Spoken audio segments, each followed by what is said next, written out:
Todos irmãos, hoje nós estamos aqui no curso de teologia, irmãos.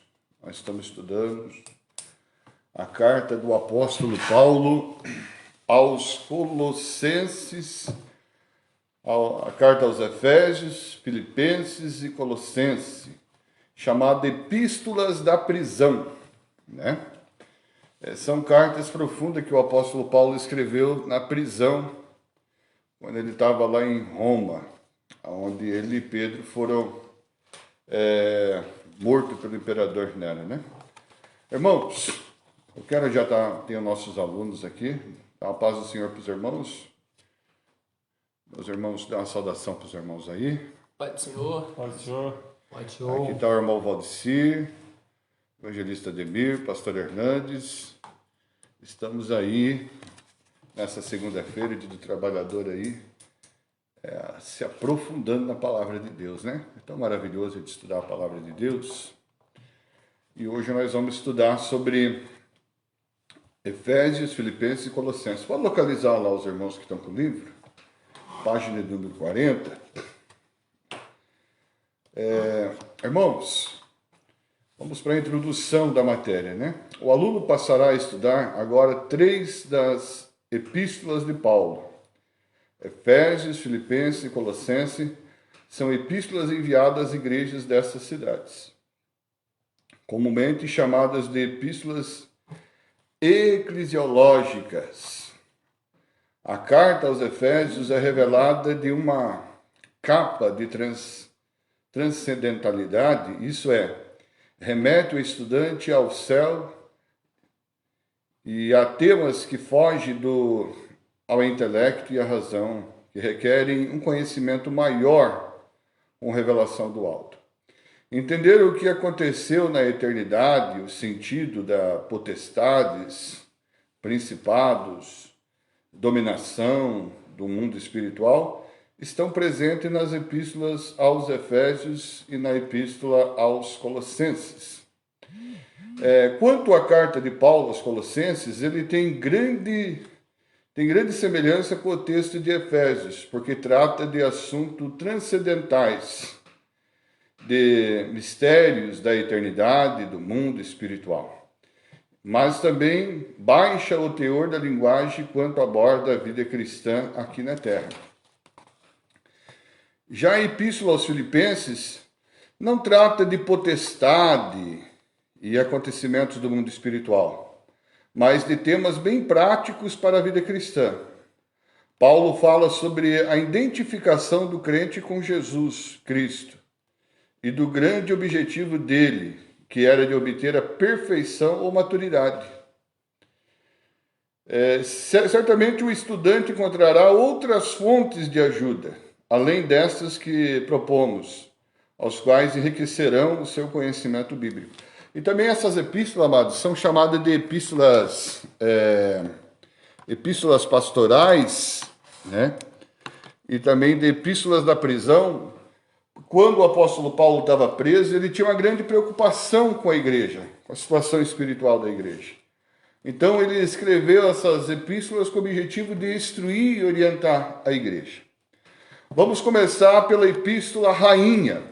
A epístola de Paulo aos Efésios é conhecida de epístola rainha. Ela é a rainha de toda a teologia, porque ela envolve ali a predestinação dos salvos antes da fundação do mundo. Ela vai falar também no capítulo 2 entre gentios, judeus e igreja, vai falar sobre a barreira de separação. O capítulo 2 também, Paulo vai falar que quando aqueles que estavam sem Cristo nesse mundo estavam debaixo, mortos em delitos e pecados, debaixo do domínio de principados e potestades.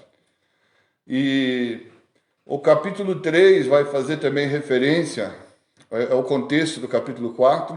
O capítulo 4 ele vai falar sobre os dons espirituais que Cristo, quando subiu ao alto, levou cativo o cativeiro e deu dons aos homens, desceu ao mundo dos mortos. Então há muita coisa para nós trabalhar nessa aula de hoje. Você que está nos acompanhando pela live aí, quiser abrir a sua Bíblia na carta de Paulo aos Efésios, abra e vamos mergulhar na revelação bíblica. Né? Há muita coisa boa aqui para nós se aprofundarmos nesta noite de segunda-feira. Dia hoje, dia do trabalhador, né? Parabéns a todos os trabalhadores aí. E vamos nos aprofundar, irmãos. Eu quero ver se toda segunda-feira eu consigo fazer uma live ao vivo aí para os irmãos que nos acompanham pelo Facebook, pelas redes sociais. Compartilhe essa live. Essa camisa aqui é do nosso curso teológico, do CETADEB. Só estou meio centralizando aqui a câmera, isso. Vamos lá. Página 41 agora, irmãos. Introdução aos Efésios. O primeiro versículo e o texto do capítulo 3:1 indicam que a epístola foi escrita por Paulo, que é confirmado pelo testemunho de vários pais apostólicos, como Irineu, encontra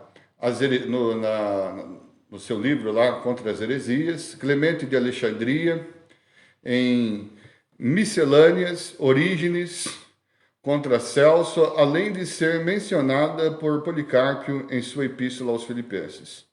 Inácio de Antioquia, em sua carta aos Efésios, refere-se frequentemente com a grande afeição a essa epístola de Paulo aos Efésios. Agora nós vamos para a cidade, né? Eu fiz a introdução rápida ali. Vamos para a cidade em que essa epístola foi escrita. Efésios, irmãos, era a mais importante cidade a oeste da Ásia Menor, onde atualmente está a Turquia de hoje. Quem já ouviu falar da Turquia de hoje? Lá, no mundo antigo, era localizada a cidade de Éfeso. Turquia. O porto da cidade ficava no rio Caister, que deságua no mar Egeu. Esse mar Egeu aqui é o mar que Jesus atravessa para ir libertar o homem de Gadara lá. Quem lembra desse episódio lá? Né? Que ele sai do monte da oração, anda sobre as águas e vai encontrar os discípulos. E depois eles caminham em direção à cidade de Gadara. O homem gadareno porque ele morava na cidade de Gadara, tá? Então, Caister deságua no mar Egeu. Em tempos remotos, o rio chegava às portas da cidade, mas gradualmente o rio foi sendo aterrado e a cidade passou a ficar a uns 8 quilômetros do mar. A cidade tinha cerca de 300 mil habitantes na época de Paulo.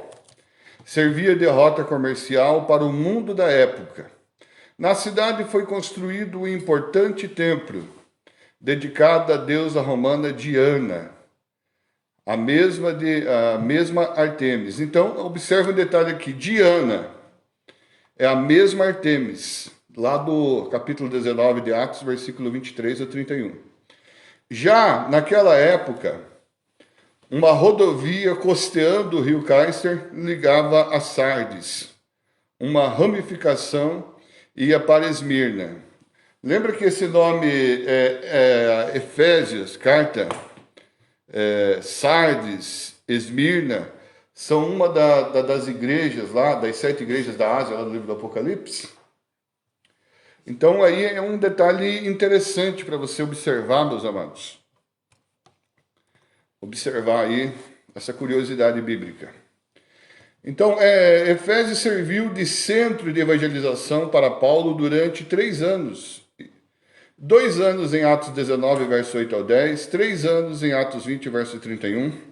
Paulo costumava usar as grandes cidades como centros estratégicos, visto que para esses centros afluía gente de toda parte. Antioquia, da Pisídia, Tessalônica, Atenas e Corinto. Paulo era estratégico no modo dele evangelizar. Então, aonde que ele começou um trabalho missionário? Um lugar estratégico. Hoje em dia, para a gente abrir uma igreja, você tem que ter essa visão missiológica, né?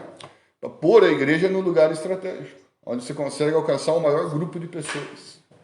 A igreja que Paulo também tinha lá em Corinto, lembra de Corinto, que tinha 2 portos, 12 templos, um templo de Afrodite, que estudamos na aula passada, cerca de 650 mil habitantes, né? 450 mil habitantes da cidade de Corinto eram escravos, 200 mil não eram escravos. 450 eram livres, né? E 250... Não, do contrário. Não, 450 eram escravos e 250 livres. Obrigado aí pela dica. Então, Paulo também começou as suas igrejas gentílicas em lugares estratégicos. Os irmãos estão dando uma soprada e logo eu vou fazer umas perguntas difíceis para eles, vamos ver se eles sabem responder em público aí. Ai, ai, ai. Né? Tem esse cacique todo aí. Brincadeira, irmãos, não gosto de expor ninguém. Então, Efésios serviu de centro de evangelização para Paulo durante 3 anos e 2 anos em Atos 19, 8 ao 10, 3 anos em Atos 20, verso 31. Paulo costumava usar as grandes cidades como centros estratégicos, visto que para esses centros afluía gente de toda parte. Exemplo, Antioquia, da Pisídia, Tessalônica, Atenas e Corinto. Quando Éfeso foi alcançada com a mensagem do Evangelho, mantinha toda a sua pompa de cidade efervescente, sua religião, a cultura grega, o governo romano, seu intenso centro comercial. Né? Vamos lá para a página 42. Fizeram da cidade o centro de comerciantes do mundo da época, além das peregrinações religiosas dos gregos que vinham visitar Artemis, ou o templo de Diana. Em Efésios, as pessoas eram livres para pensar, e foi a cidade de Tales, Hieráclito. Havia ali uma rica cultura e uma profunda filosofia, frutos de pensadores que buscavam conhecer a verdade. Era a cidade dos asiarcas, crentes ligados ao culto de Roma e ao imperador, e aceitaram a mensagem de Paulo com simpatia. Atos 19, 31. Por ser uma cidade aberta a novas ideias, o cristianismo floresceu. Atos 19, verso 26.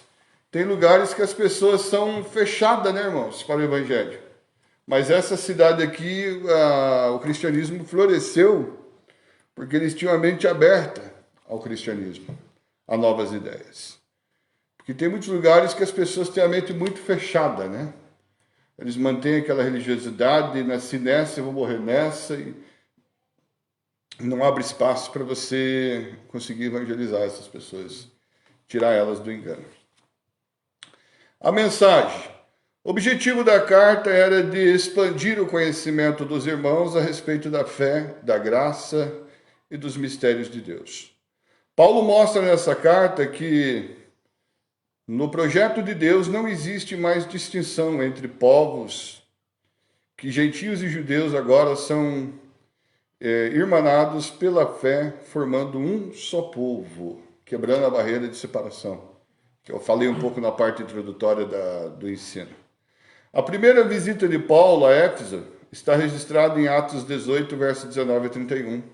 A obra começou com sérias discussões com os judeus da cidade e solidificada através de Apolo, eloquente pregador da palavra de Deus.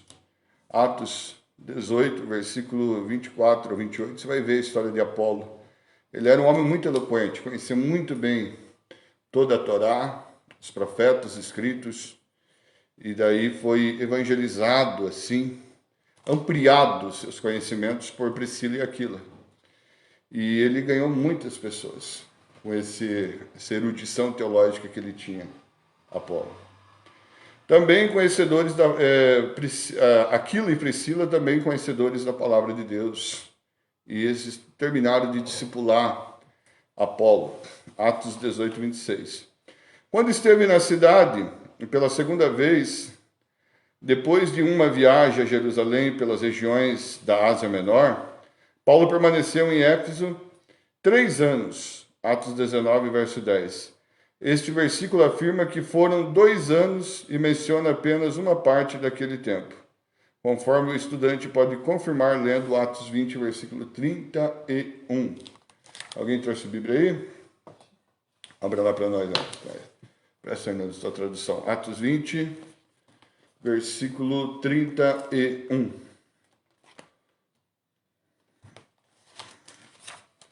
Então ele ficou um bom tempo evangelizando aquela cidade, né, irmãos?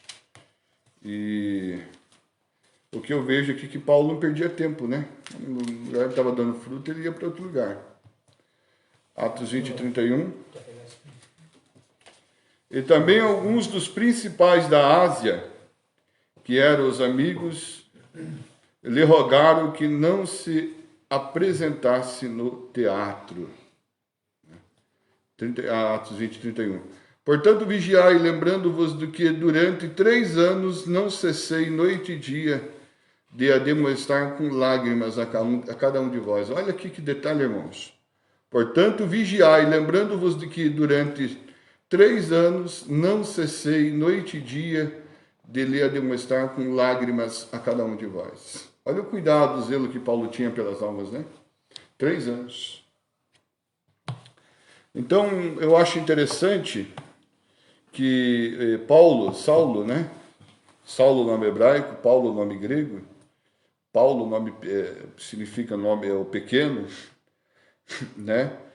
E Saulo, nome hebraico, que tem a mesma conexão com... só muda de uma língua para outra.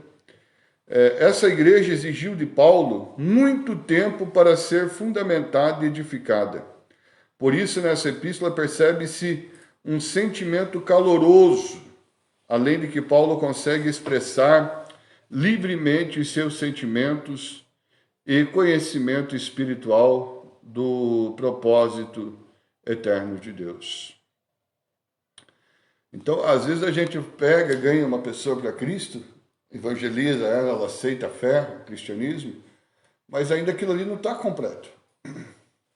Ele levou 3 anos, com lágrimas, com insistência, para que Cristo fosse gerado dentro daquelas pessoas. E as pessoas aceitam Jesus, se discipula, batiza, aí tem um processo das meninices, de muitas coisas para você tirar, muitos vícios, de lapidação, até ela adquirir aquela maturidade, até ela começar a dar fruto, leva um tempo, né? E muitas das vezes, muitos obreiros não têm aquela paciência com isso, né? Mas Paulo tinha, e ainda ele vai dizer com lágrimas. Hoje você não vê pregadores mais pregando a palavra com lágrimas. Muitos pregam na técnica da oratória, da retórica, preparam um bom sermão e lança para a congregação e pronto. Mas Paulo tinha esse cuidado de orar, jejuar. Eu achei muito bonito Napoleão Falcão. Ele fala que ele ganhou quase 500 mil almas para Deus. E ele fala que muitas dessas pessoas ele tinha num livro de oração o nome de cada uma que se convertia. E ele nunca deixava de orar por elas, para que elas pudessem raizar na obra de Deus. Então você, irmão que é evangelista, o Hernandes que é pastor, o Valdecir ainda que está no leitinho, está começando. Então, se ganhar uma alma, lembre de continuar regando o ensinamento, o coração, o jejum, até que ela possa dar fruto, né?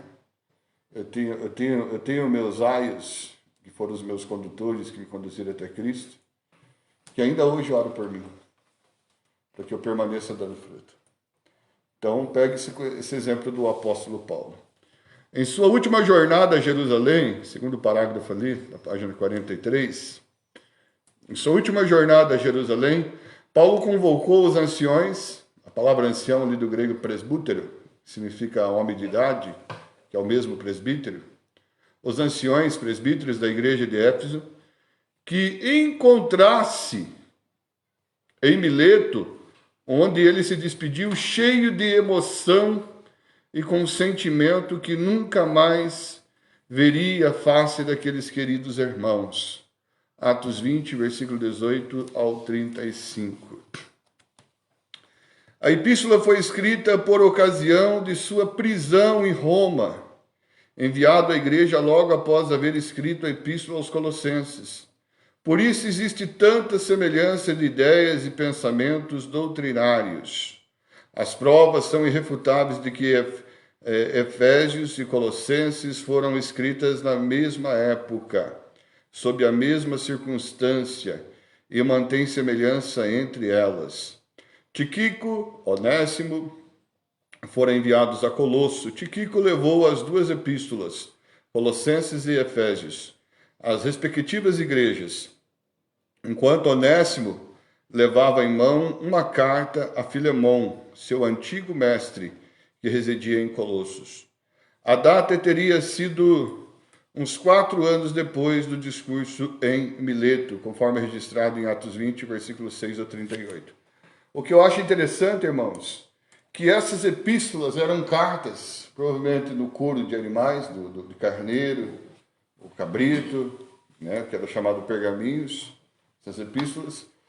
Chegava-se na congregação, e quando fala igreja ali, não entenda a igreja como nós temos hoje nossos templos bonitos, porque esses templos bonitos só foram existir a partir do ano 300 da era cristã, por ordem da mãe de Constantino, o imperador. Mas e como que fala de tantas igrejas? Essas igrejas eram dentro de casas, Hernandes. Eram dentro de casa. Era um grupo de talvez de 20, 30 cristãos que se reunia ali, se assentava, e eles pegavam aquela epístola e liam em voz alta para os irmãos. O apóstolo Paulo teve uma revelação sobre alguns problemas locais dessa igreja. A epístola não era para aquela igreja local, chamada epístolas pastorais, e as epístolas universais eram lidas dentro da congregação em voz alta, para que todos pudessem ouvir a orientação, o recado de Deus. Olha que interessante, né?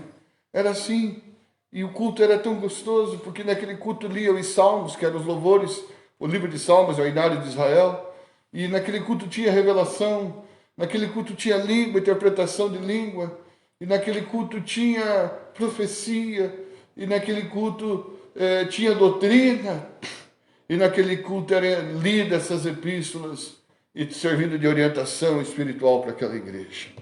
Era coisa linda, irmãos.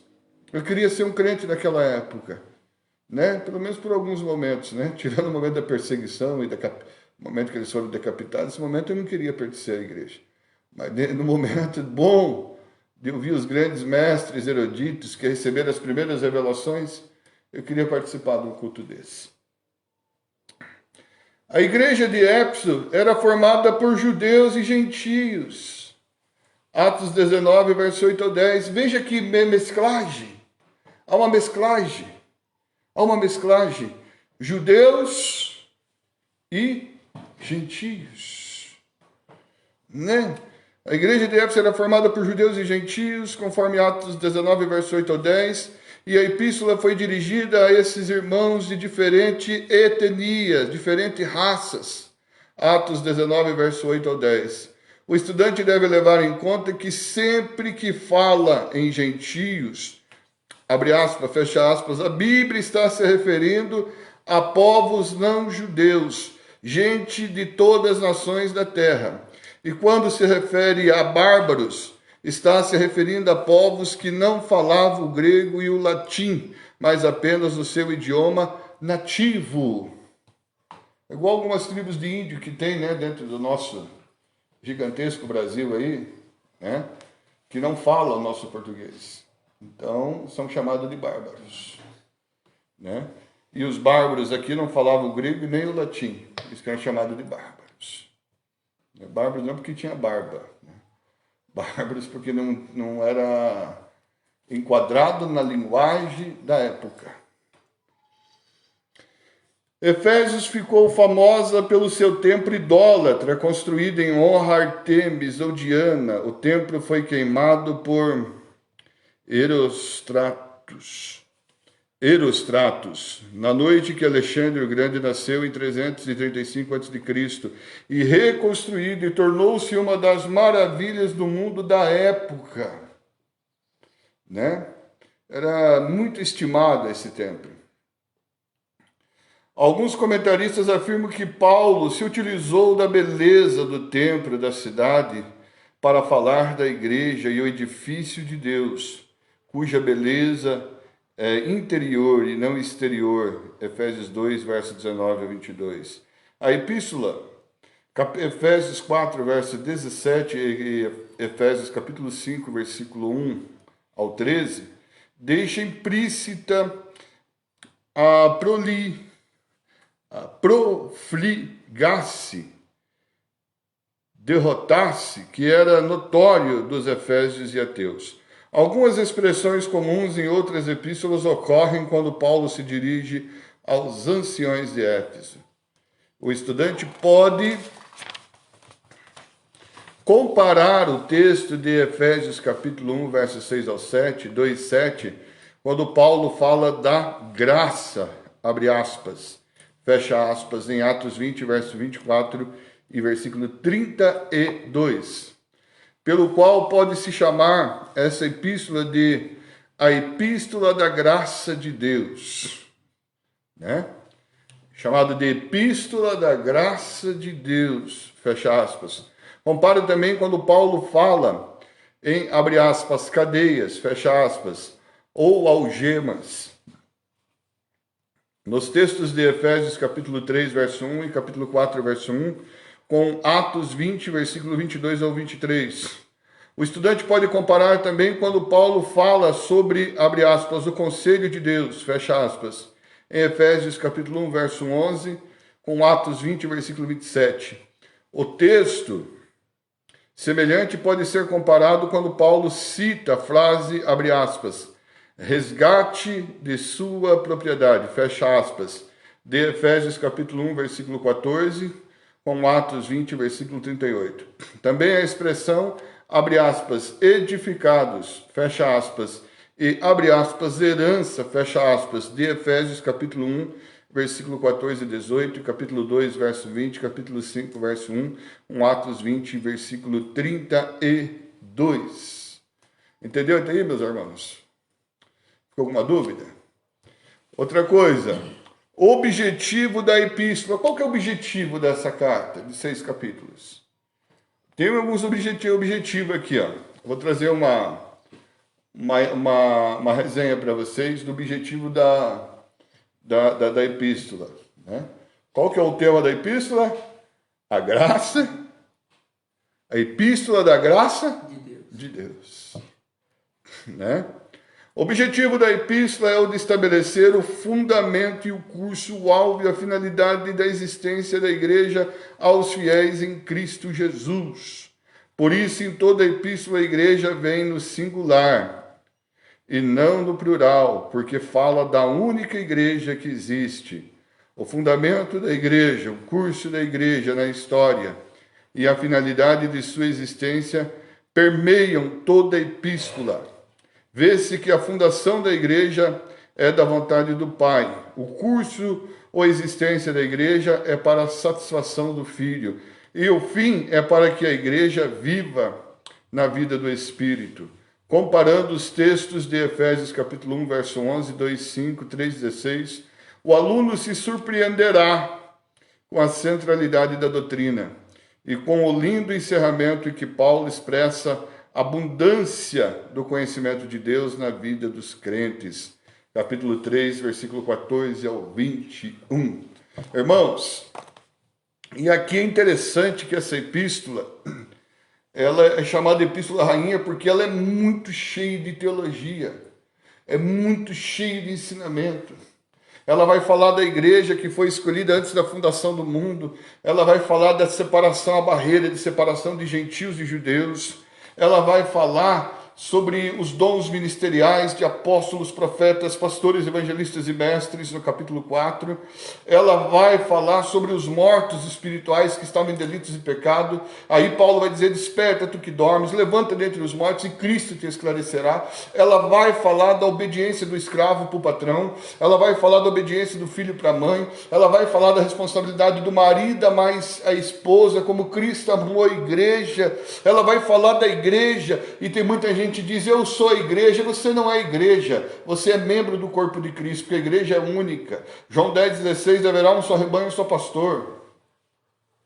Eu sou a igreja. Não, você é membro. Se você não estiver congregando com os outros irmãos, você não é igreja. Você só se torna igreja quando você está unificado com os irmãos. Assembleia, Deus é Amor, Presbiteriana, Batista, Congregacional são membros do corpo. Uma placa denominacional não se intitula igreja por completo. Ela só é igreja quando ela está em conjunto com os outros irmãos, na mesma comunhão, no mesmo espírito. Independente de placas. Amém? Por isso existe quantos corpos aqui? Cristo é o cabeça do corpo, né? E nós somos membros do corpo de Cristo. Não existe vários corpos. E já pensou, um dedo sozinho não é o corpo. Uma mão sozinho, um pé sozinho não é o corpo. O corpo só é corpo quando está todos os membros em conjunto. A partir do capítulo 4, 1, prevalece a mesma divisão em 3 partes, em que a igreja é apresentada como fundada no conselho do Pai, o qual é sobre todos e age por meio de todos e está em todos. E veja que interessante, o capítulo 2, até está na placa do nosso ministério, edificado sobre o fundamento dos apóstolos e dos profetas. Que fundamento é esse? Sistema doutrinal, o bojo teológico, o bojo doutrinário. Tudo aquilo que vem do Antigo Testamento, a herança antigo testamentária e o Novo Testamento. Os evangelhos, as epístolas, o livro do Apocalipse, estão edificados sobre o fundamento dos apóstolos e dos profetas. A Nova Jerusalém tem 12 fundamentos, que são os 12 apóstolos, e tem 12 portas, que são os 12 patriarcas. Olha que interessante, Deus não faz nada, na Bíblia não tem nada por um acaso. Tudo tem um porquê. A partir do capítulo 4, 1, prevalece a mesma divisão em 3 partes, em que a igreja é apresentada como fundada no conselho do Pai, o qual é sobre todos e age por meio de todos e está em todos. A igreja é nutrida pelo Senhor Jesus Cristo e pelo Espírito Santo. O que é nutrida? Ela é alimentada por Jesus Cristo e pelo Espírito Santo. Efésios 4, versículo 4 ao 6. Vamos pegar lá, Efésios? Pega lá na Bíblia de vocês. Ela é nutrida por Jesus e pelo Espírito Santo.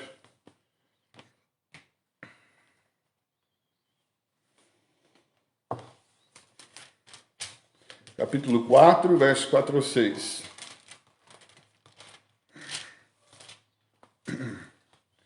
Há um só corpo, um só Espírito, como também fostes chamados em uma só esperança da vossa vocação. Um só Senhor, uma só fé, um só batismo, um só Deus e Pai de todos, o qual é sobre todos e por todos e em todos.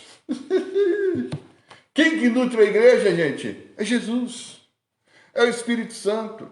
Se essa igreja, ela está fundamentada no quê? No fundamento apostólico, dos apóstolos e dos profetas. Se ela não está embasada na doutrina bíblica, ela não está fora do corpo. Tem nome do que vive, é por isso que Jesus fala para a igreja lá do céu. Tem nome do que vive, mas estás morta. A igreja, para ter vida, ela precisa ter o Espírito Santo, ela precisa estar fundamentada nas doutrinas bíblicas. Não, ela está fora do corpo. Vamos lá. Que derrama os seus dons sobre todos os membros do seu corpo. Na igreja ninguém é inútil. Ele derrama os seus dons sobre todos os membros do seu corpo. O corpo aqui é a igreja, gente. Essa graça, o dom, são dados para ser exercidos em todas as áreas da vida. E o que é o cabeça? Cristo é o cabeça da igreja. Cabeça é a parte pensante do corpo. Já viu que o ditado do povo, se a cabeça não pensa, o corpo padece? É verdade. É uma realidade, né? Essa graça, o dom, são dados para serem exercidos em todas as áreas da vida, como entre marido e mulher, servos e filhos, etc. A conclusão vem a seguir. Para tanto é preciso vestir toda a armadura de Deus, Efésios 6, verso 13. A sublimidade do estilo e da linguagem corresponde à sublimidade dos temas aqui tratados e são vistos em toda a epístola. Obviamente que Paulo escreveu aos cristãos que eram firmados na fé, o estilo. Às vezes é difícil de ser entendido. Se deve sublimidade de tema. As expressões, abre aspas, em Cristo, fecha aspas, dele, fecha aspas, abre aspas, nele, ocorre em toda a epístola indicando que a igreja e Cristo estão intimamente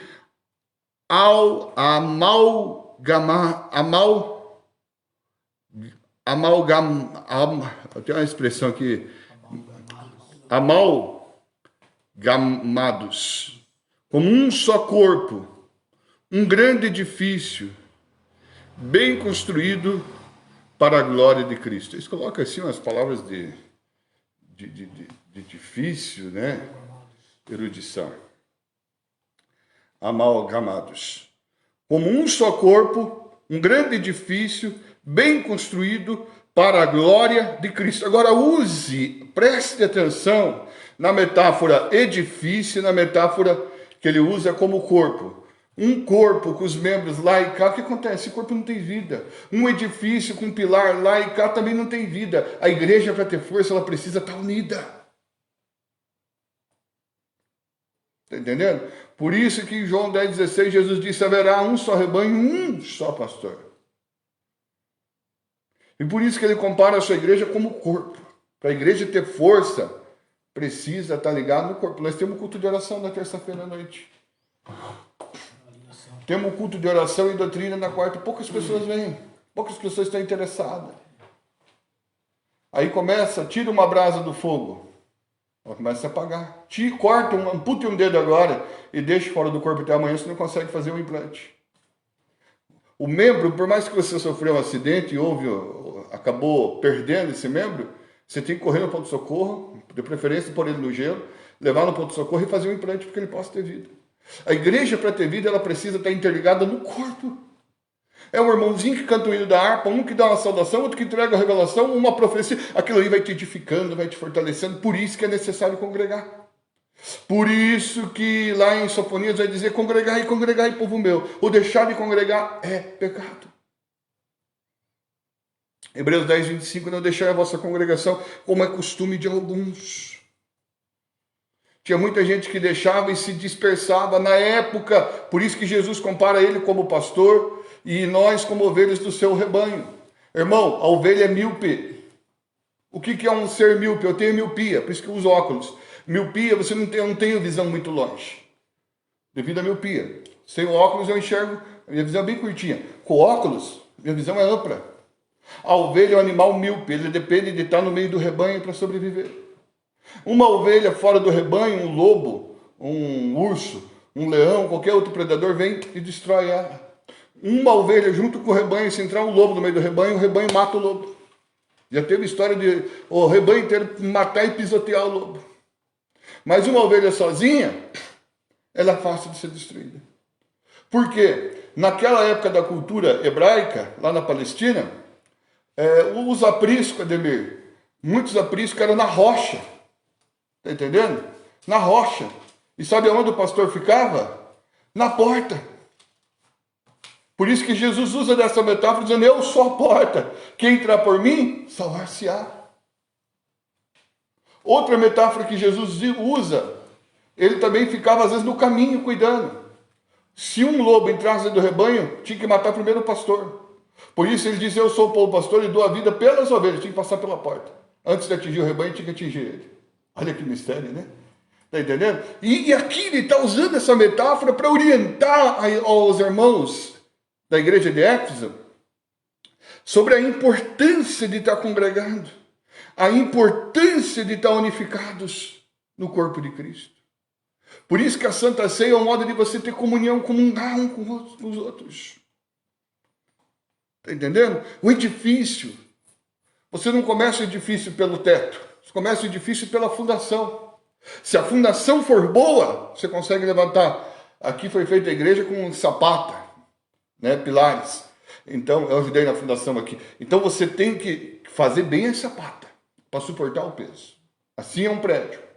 Quanto mais andares for posto para cima, mais investimento de ferragem e concreto nas sapatas e nas estacas que vai para baixo. Não é verdade? Você trabalha na construção civil, é assim. E qual que é o fundamento da igreja aqui? A doutrina apostólica dos profetas, Efésios 2:20, vamos lá para Efésios 2:20, 20. edificado sobre o fundamento dos apóstolos e dos profetas, de que Jesus Cristo é a principal pedra de esquina. O Rodrigo Silva, arqueólogo, agora fez uma pesquisa de uma igreja lá, acho que agora esqueci o nome lá. Esqueci o nome do lugar que o Rodrigo Silva fez. E apareceu uma construção antiga antes. A pedra de esquina era pedra encaixada uma do lado da outra. E, de repente, lá na porta da sinagoga, acho que é Tiatira, sei lá, agora eu esqueci. Lembrando, eu falo para vocês.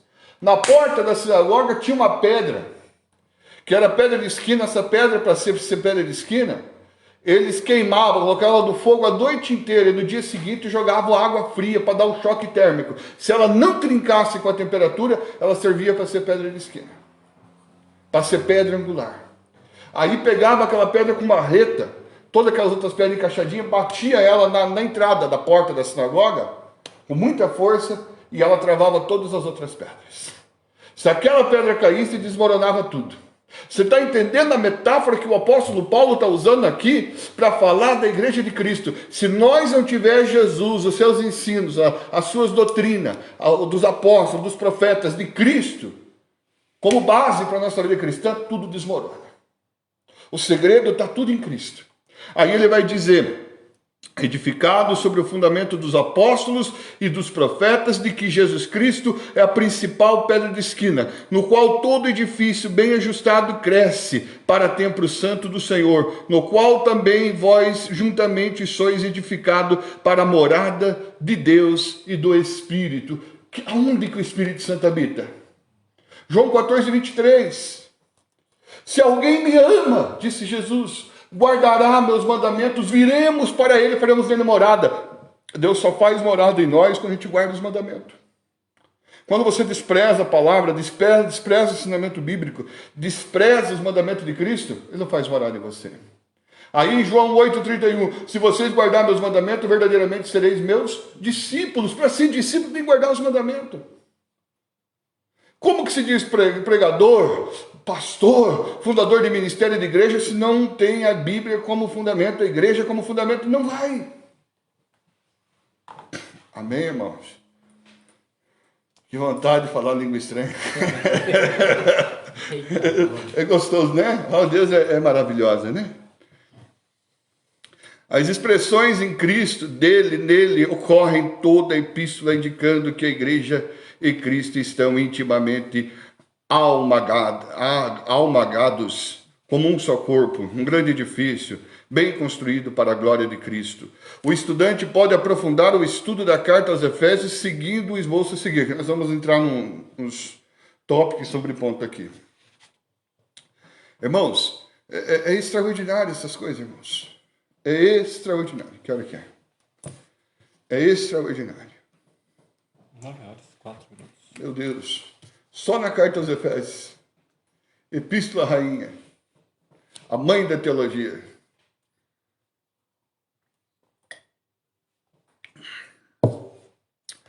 O propósito. Primeiro tópico aqui da Epístola de Paulo aos Efésios. Vamos trabalhar esse tópico aqui. O propósito eterno de Deus, a glória e a supremacia de Cristo. Capítulo 1, verso 3 a 14. O estudante deve observar as expressões regiões celestiais, lugares celestiais nos céus, referindo-se sempre ao posicionamento da igreja em Cristo Jesus. Efésios capítulo 1, versículo 13. O cristão é abençoado com toda a sorte de bênção espiritual nas regiões celestiais em Cristo. Deus ressuscitou a Cristo e o fez assentar à sua direita nos lugares celestiais. E o crente está posicionalmente no mesmo lugar em Cristo Jesus. Efésios 2,6. É dessa posição espiritual que a igreja torna conhecida a multiforme sabedoria de Deus, Efésios 3,10. E desse lugar celestial trava a batalha contra o perverso mundo espiritual, Efésios 6, verso 12. Irmão, há uma guerra constante entre anjos e demônios, entre a igreja e o mundo, entre o sal, entre a luz e as trevas. entre o joio e o trigo. E Deus fez uma profecia lá no livro de Gênesis, Deus profetizou, e porém inimizade entre ti e a serpente, falando para Eva, né? E da semente da mulher será um que esmagará a tua cabeça. Parece que, se eu não me engano, eu quero conferir o texto com vocês, parece que nessa parte da profecia Deus fala que haveria guerra até o fim. Vamos lá para Gênesis? Vamos lá para Gênesis? O Gênesis. O Gênesis. Há uma batalha, irmãos. Há uma batalha. Eu me lembro uma vez, eu vou contar para vocês a experiência que eu tive com o principado. Gênesis o quê? Capítulo 3. Quando Deus dá sentença a Adão, a Eva ali.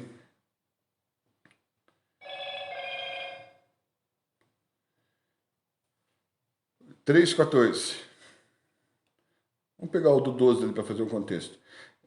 Então disse Adão: a mulher que me deste por companheira, ela me deu da árvore e comi. E disse o Senhor Deus à mulher: por que fizeste isso? E disse a mulher: a serpente me enganou e eu comi. Então o Senhor Deus disse à serpente: porquanto fizeste isso, maldita serás mais que todas as bestas, e mais que todos os animais do campo. E sobre o teu ventre andarás, e pó comerás todos os dias da tua vida.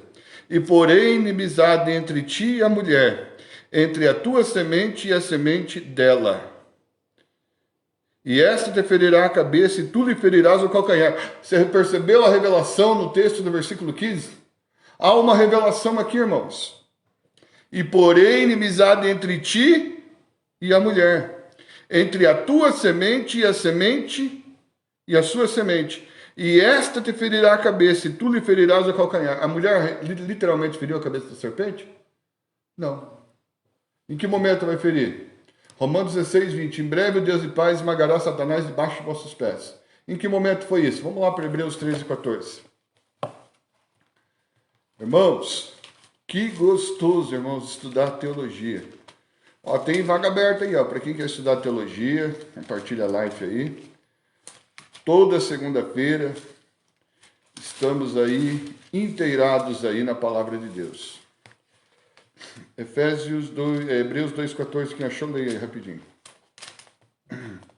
E visto como os filhos participam da carne e do sangue, também ele participou das mesmas coisas, para que pela morte aniquilasse o que tinha o império da morte, isso é o diabo. Quem que tinha o império da morte? O diabo. Quem que aniquilou ele? Jesus. Está entendendo, irmãos? Aí vamos lá para 1 João 3,10, irmãos. Primeira carta de João, capítulo 3, versículo 10.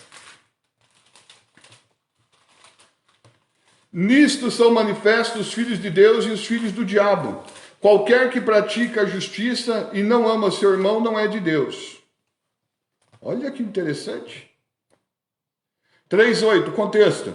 Quem comete pecado é do diabo, porque o diabo peca desde o princípio. Para isso o Filho de Deus se manifestou para desfazer as obras do diabo. Qualquer que é nascido de Deus não comete pecado, porque a sua semente permanece nele e não pode pecar. Lembra a semente aqui? Semente aqui é a palavra. Nesse contexto aqui é a palavra. Porque é nascido de Deus. Nisto são manifestos os filhos de Deus e os filhos do diabo. Qualquer que não pratica a justiça e não ama seu irmão não é de Deus. E os filhos do diabo aqui não está lá em Gênesis 3,15? E porém inimizade entre a tua semente e a semente da mulher? Qual que são a semente da serpente? Os filhos do diabo. Filho aqui não é no sentido biológico, filho aqui no sentido de praticar as obras do diabo. Porque vai dizer aqui, ó, não é como Caim, que era do maligno, que matou o seu irmão. Verso 11. E por que causa o matou? Porque as suas obras eram más, as do seu irmão justas. Só que Caim não era filho biológico de Satanás. Filho porque, na verdade, a palavra filho no hebraico ali tem sentido de discípulo. Porque ele praticava a obra do diabo. Ele matou o próprio irmão por inveja. E conheceu Adão a Eva. Gênesis 4, verso 1. E conheceu Adão a Eva, sua mulher. E ela concebeu e teve a Caim. E disse, alcancei do Senhor o varão. E teve mais o seu irmão Abel. Então aqui ele era filho biológico de Adão e Eva. Mas por praticar a obra do diabo, 3,11 de 1 João. Porque por esta mensagem que eu viste desde o princípio,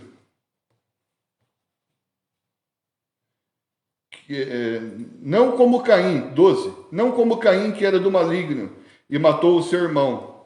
E por que causa o matou? Porque as suas obras eram más, as do seu irmão justas.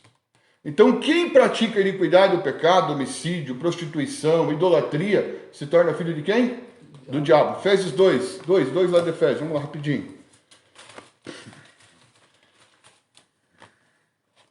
2 de Efésios, irmãos. Verso 1. E vos vivificou, estando vós mortos em ofensas e pecado, em que noutro tempo andaste segundo o curso desse mundo, segundo o príncipe das potestades do ar, e do espírito que agora opera nos filhos da desobediência. Então, quem não serve a Deus está morto em delito e pecado e é filho da desobediência.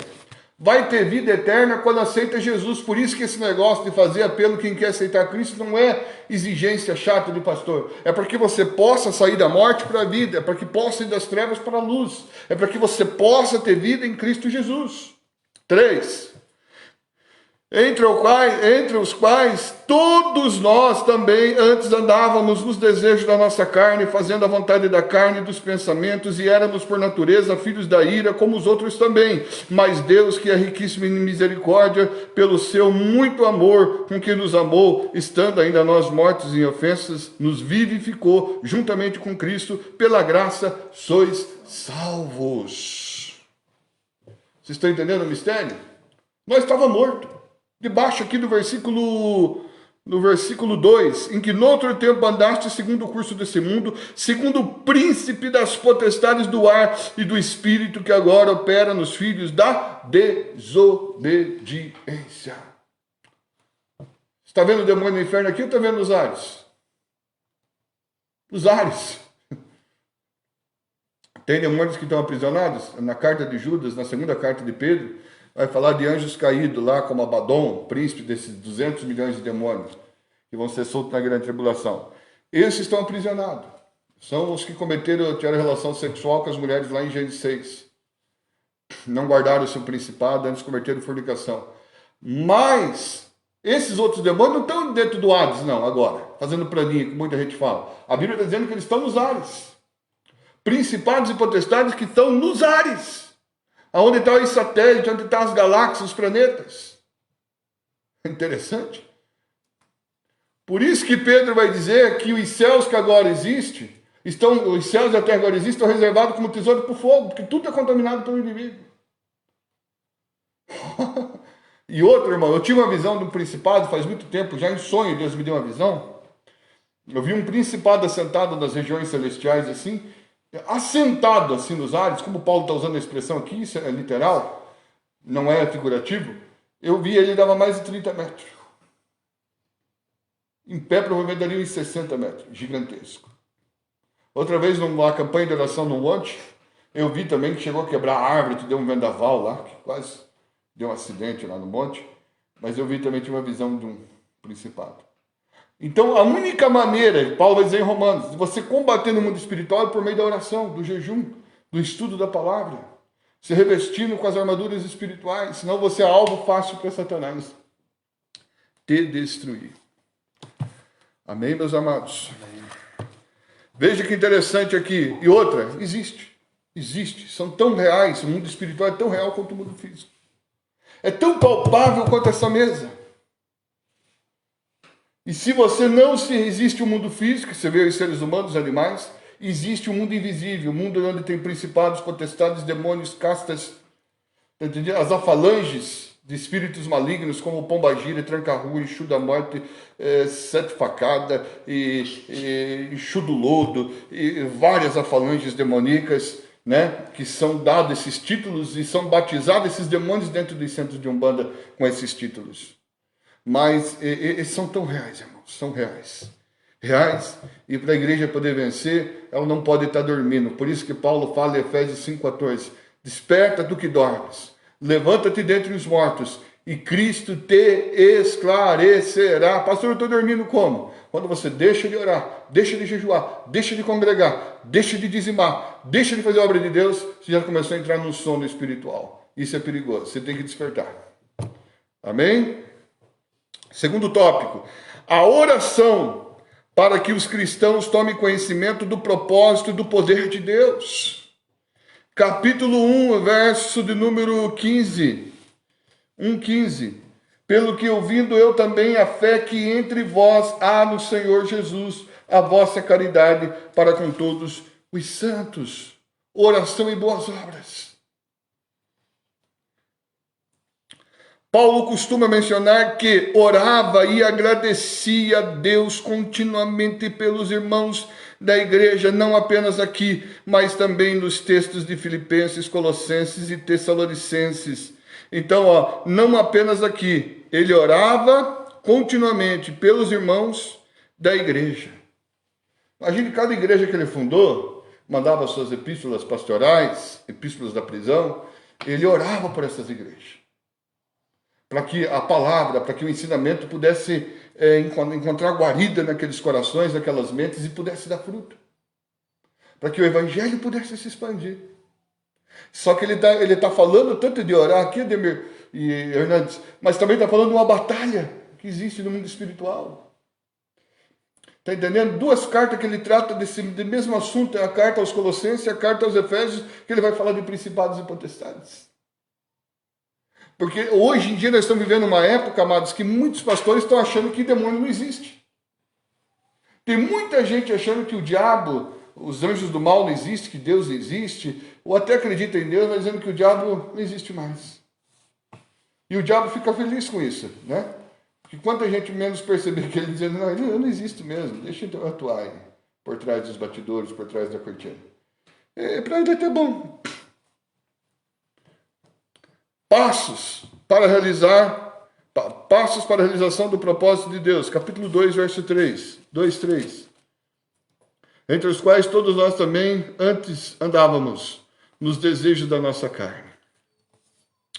Nos capítulos 2 e 3, Paulo mostra que judeus e gentios não estão mais separados, nem são mais tratados separadamente por Deus. Porque agora foram unidos, tornando-se um só povo, graças à obra redentora de Cristo. A parede de separação foi derrubada. E dos dois povos foi feito um povo, um novo homem, em que os que querem ainda hoje que os judeus sejam tratados como povo especial, carece de um entendimento teológico da salvação que Paulo aborda nos textos aos Romanos, capítulo 9, verso 11. E tem muita gente que se acha especial, né? E tem muitos judeus naquela época que se achavam os únicos.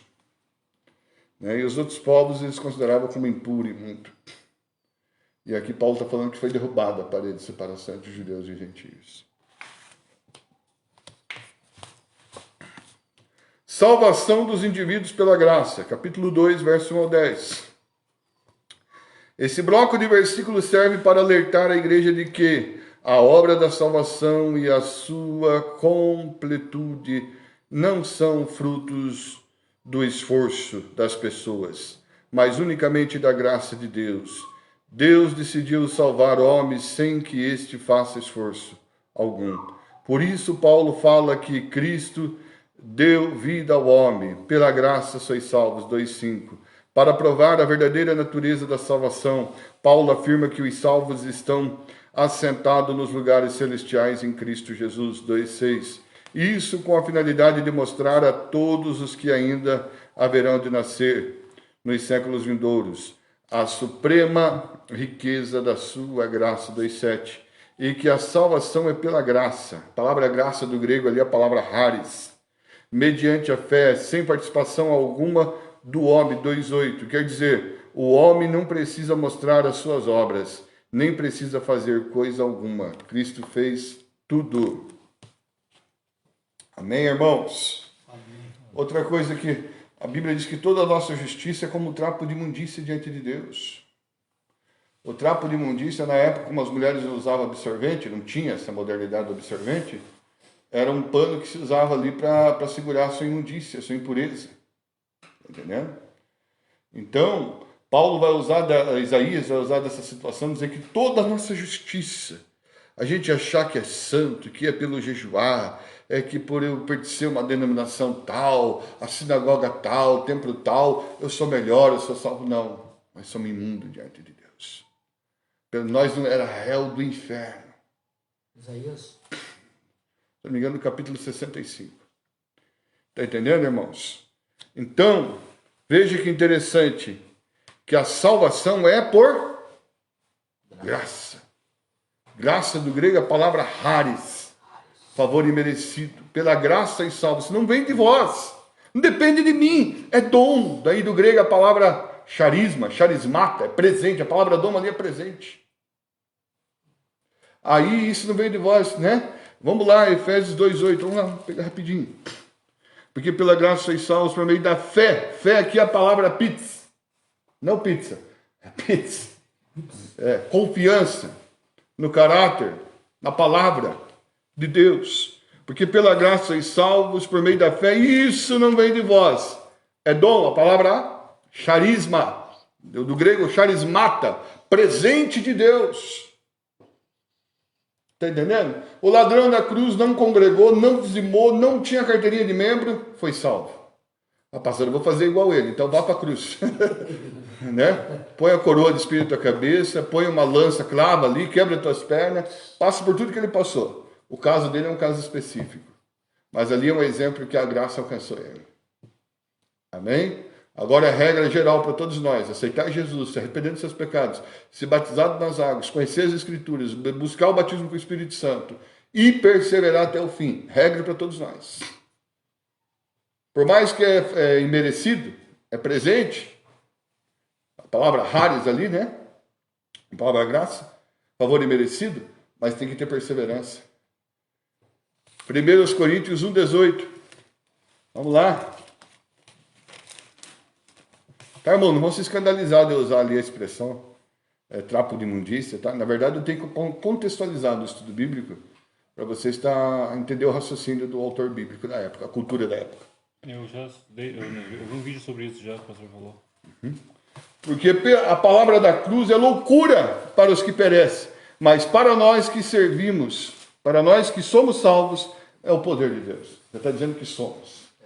A tradução que eu tenho hebraica ali, grega, ela vai dizer para nós que estamos no caminho da salvação. Porque ninguém é totalmente salvo ainda, irmãos. Está entendendo? Outra, Mateus 24:13. Mateus 24:12, 11. Surgirão falsos cristos e falsos profetas. 12. Por se multiplicar a iniquidade, o amor de muitos se esfriará. 13. Aquele que perseverar até o fim será salvo. 14. E esse evangelho do reino será pregado em todo mundo, então virá o fim. O que eu entendo ali? Perseverança. Marcos 16:16. Quem crê? 16:15.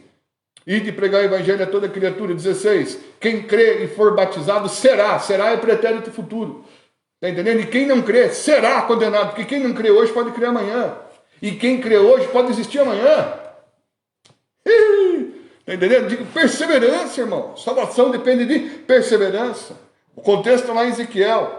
O justo que praticava a justiça deixou de praticar a injustiça, começou a praticar a iniquidade, Deus não terá lembrança da sua justiça. O ímpio que praticava a impiedade, matava, roubava, estrupava, fornicava com a mulher do próximo, era idólatra, adorava nos montes, emprestava dinheiro com juro. Se ele se arrepender e praticar a justiça, Deus lança seus pecados no mar do esquecimento e não tem lembrança das suas iniquidades. Dali para frente é a nova vida. O justo que praticava, pregava, pastor, eu pregava, dirigia igreja, ensinava, revelava, profetizava, curava, expulsava demônio. Deixou de fazer tudo isso, voltou a praticar a iniquidade. 2 Pedro 1:21. Melhor seria não conhecer o caminho da verdade que conhecesse e desviar do santo mandamento. Então, quer ser salvo? Permaneça, persevera, nem que esteja gemendo, nem que esteja sofrendo. Está doída a minha cruz, pastor, põe a rodinha nela. Vai até o fim, porque Deus é com você. Jesus fez uma promessa, não de chave de carro nem de casamento. Ele disse: eis que eu estou convosco todos os dias até a consumação dos séculos. A promessa de Cristo está conosco. A promessa de Cristo: e eu vos darei a vida eterna. Não é chave de carro, é vida eterna. Prosperidade, casa, casamento, outras coisas em tudo paralelo. Mas o principal objetivo é salvar nossa alma. Porque ele disse: o meu reino não é desse mundo. O diabo é o príncipe desse mundo. Ele é o Deus deste século. O mundo já no maligno. E Jesus disse: o meu reino não é desse mundo. Em 1 Coríntios 15:19, se esperamos em Cristo somente nessa vida, somos os mais miseráveis de todos os homens. Quem estuda antropologia é o estudo do que olha para cima. Já viu um boi olhar para cima? Ele vem da terra, para a terra ele volta, ele olha para a terra. Mesma águia que voa tão alto, ela olha para onde? Para baixo. O porco, para baixo. Antropologia, da palavra antro, homem, logia, estudo sobre o homem é o único ser que olha para cima. Porque o corpo, do hebraico ali, a palavra sark, veio do pó. E Deus insuflou dentro de Adão, o primeiro homem, o fôlego de vida, e Adão tornou-se alma vivente. Ruach nefesh. Alma e espírito veio de Deus. Por isso que nós temos a necessidade de olhar para cima e temos a necessidade de um Deus que governa nossas vidas. Ei, que vontade de falar língua estranha. Oh, glória a Deus, aleluia, irmãos. Irmãos, eu quero estar finalizando a live aí e dando um intervalinho para os irmãos aí. Na próxima segunda-feira estamos de volta aí. Compartilhe essa live.